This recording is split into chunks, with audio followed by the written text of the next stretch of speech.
Le youtubeur Norman est accusé de viol sur mineur. Cette affaire est chaud bouillant, évidemment, que la célébrité permet de croire qu'on est tout puissant. Et certains en abusent, et c'est peut-être le cas ici. Mais en même temps, et si c'était pour chercher le buzz, ou chercher de l'argent?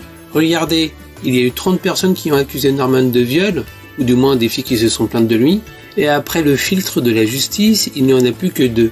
Alors 2 c'est déjà trop, mais apparemment l'histoire n'est pas terminée. Certains ont comme argument qu'il a 30 femmes qui l'accusent, mais c'est pas valable. Si le nombre est un argument, c'est un peu trop facile.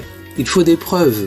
Au passage, on parle de capteurs d'écran, de smartphones, etc. Mais ce sont des preuves qui se fabriquent aussi. Donc j'avais 16 ans. J'avais 16 ans. Je crois qu'il m'envoie un snap de sa tête, je lui dis ah bah t'as pas bronzé, enfin bref, vraiment comme ça. Il me dit ah ouais je te plais pas, non.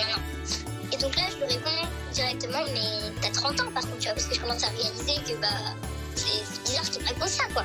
Et ça a commencé en fait à dériver sur des étant donné que je peux pas te voir, est-ce que tu peux m'envoyer une photo?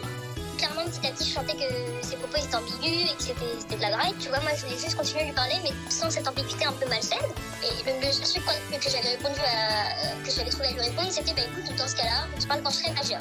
Donc tu vois je pose les limites, je lui dis écoute là c'est pas possible par rapport à l'âge. Et là il me dit un truc du style j'hésite à te supprimer du coup.